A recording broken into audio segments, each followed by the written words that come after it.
Okay, good morning, everybody. Welcome to today's licensing subcommittee. First item on the agenda is appointment of the chairman. Is there a proposer for chairman? Can I propose Councillor Beryl, please? Thank you very much, Councillor Cartwright. Seconder? Yes, I'll second. Thank you, Councillor Davenport. Councillor Beryl, you've been duly elected chair of this subcommittee. Over to you. Thank you very much, councillors. So first is the declarations of interest. Does anyone have any interest regarding this application? No. Thank you very much. So let's move to the introductions, please. Introductions by the subcommittee. I will go first. I'm Councillor Beryl, Kingsthorpe North. Over to you, Councillor Davenport. Yes, I'm Councillor Davenport. Sorry, Councillor for Far Cotton Delapre and Bra Hill. Councillor Adrian Cartwright for Headlands. Thank you very much. Any preliminary questions? No. Thank you. Subcommittee introductions and legal advisor, please. Clerk and legal advisor introductions. Edward Stock, Democratic Services. Susan Diffenton, Legal Services. Thank you. Licensing staff, please. Yeah, Michael Sands, one of the licensing team leaders. And the applicant. Hi, good morning, members of the committee. I'm Bibin Jacob, the designated premise supervisor of JBS Daily. Thank you very much. Thank you. Have all parties received a copy of the agendas for today's hearing? Yes, I have received. Thank you.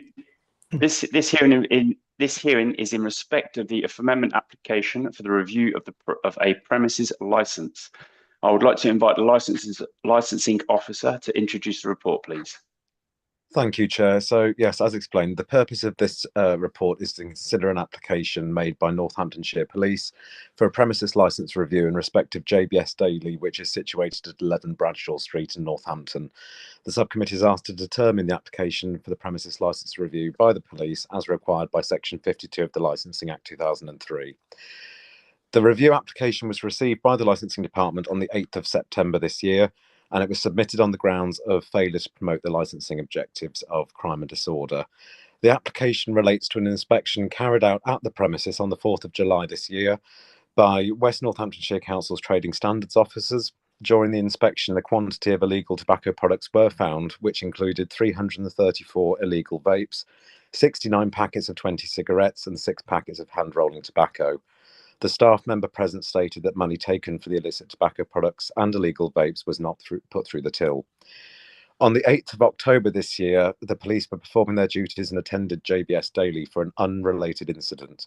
During this visit, the reporting individual informed the police that an alleged sale of alcohol to an underage customer had taken place. CCTV footage was obtained, which showed 2 customers being served alcohol without the shop worker requesting any identification.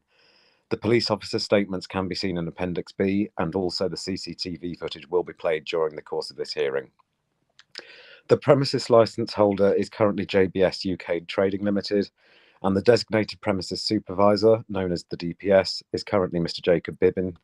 He's also the holder of a personal licence issued by this council. The premises is licensed for the regulated activity of the sale by retail of alcohol off the premises only, from Monday to Sunday, 7 in the morning until midnight. So during the review process, there's the statutory 28-day representation period in which people can submit representations to the licensing department. During that period, we received no relevant objections from the responsible authorities, and also no relevant objections from members of the public. And both the licence holder and Northamptonshire Police obviously have been invited to attend today's hearing.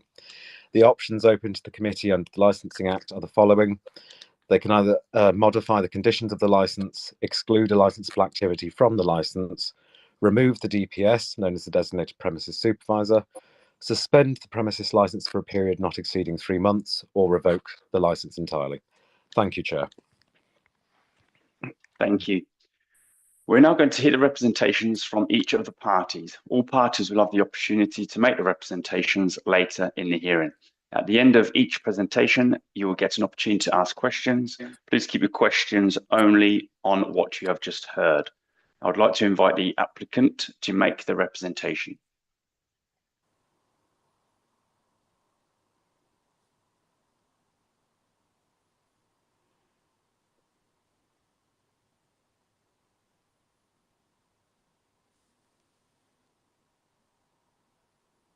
Applicant, are you with us? PC Brian, we can't hear you.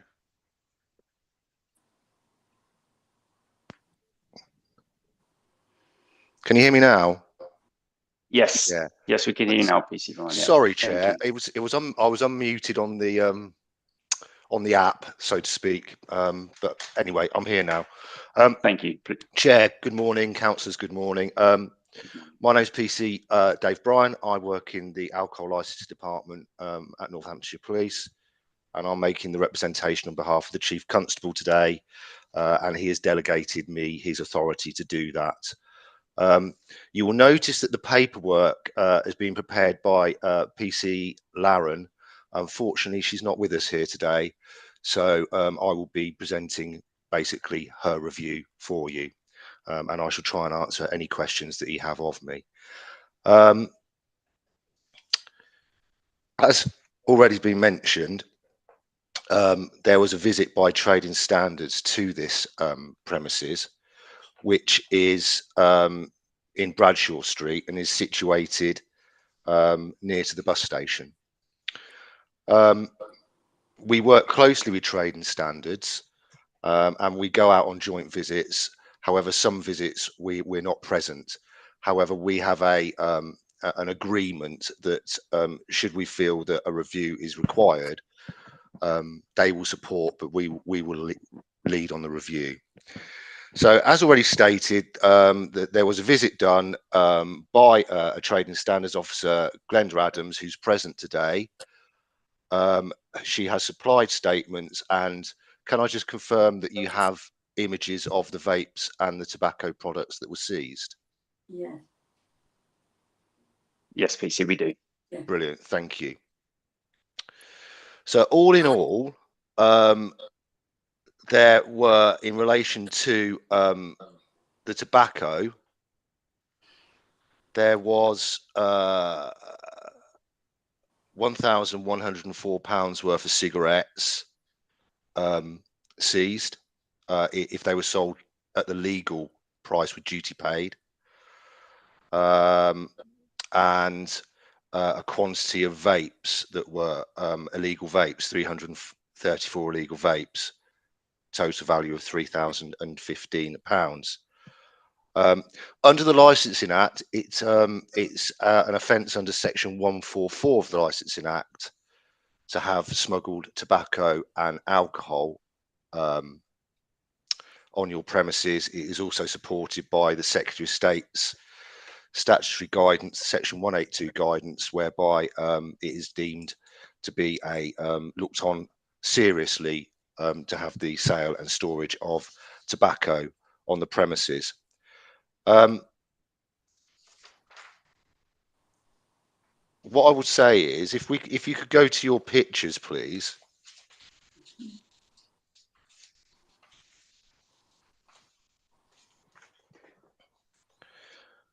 So these were laid out on the floor in the shop, and pictures taken of them, and the vapes.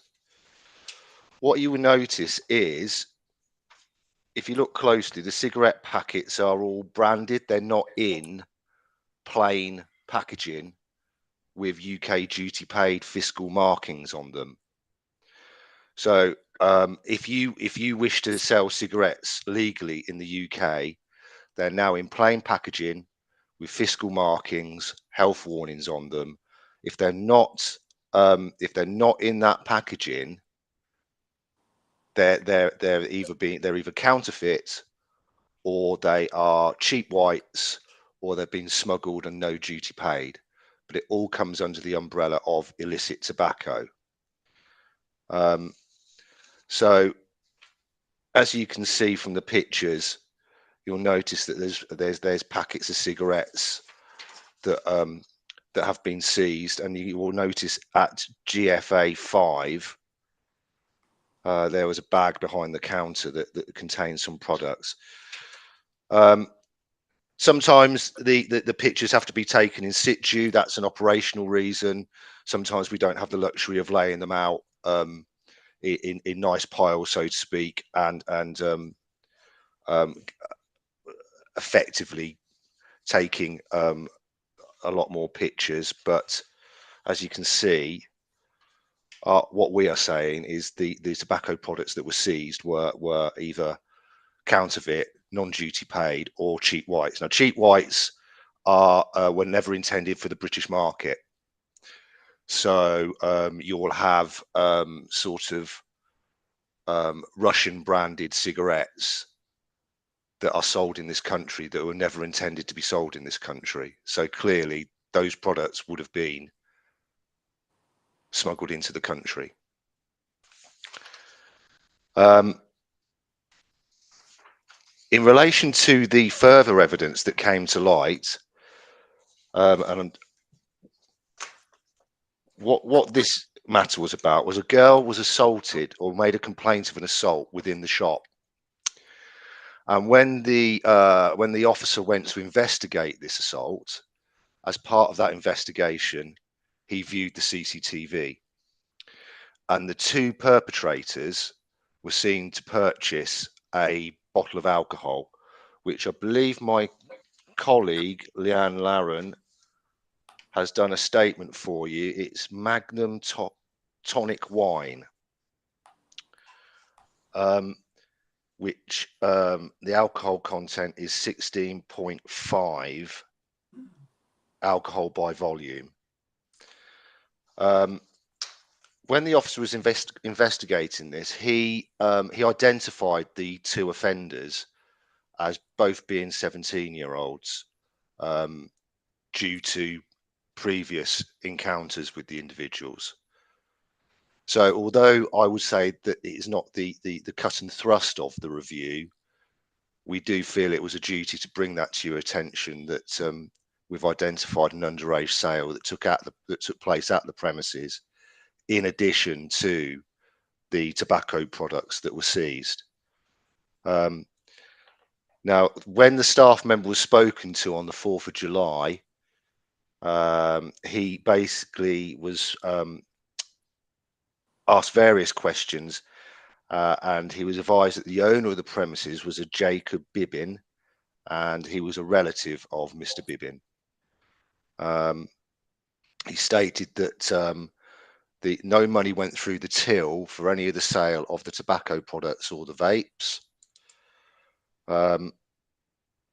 and the products were found behind the counter. Would it be possible to play the video now, the CCTV, please? Thank you. Democratic Services, do we need to do the exclusion of the press and public in this video? Yeah, that's correct, Chair. Thank you. Thank you.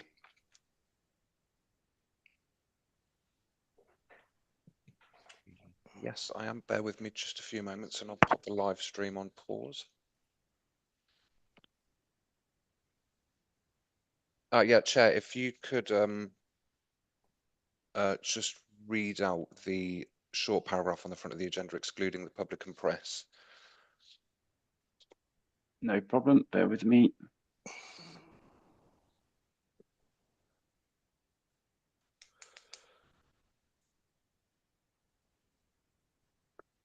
Under the press exclusion of press and public, should members decide not to make the decision in public, they are recommended to resolve as follows. Under the section 100 alpha of the Local Governing Act 1972, the public and press be excluded from the meeting for the following items of business on the agenda, on the grounds that if the public and press were present, that it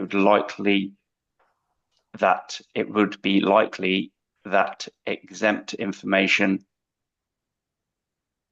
fall in under the provisions of Schedules 12A, Part 1, paragraphs Paragraph would 2. be, paragraph 2 would be disclosed to them, and that in all circumstances of the case, the public interest in maintaining the exemption outweighing the public interest in dissolving the information. Thank you, Chair. I'll pause the live stream at this point. Thank you very much. Just say what item is being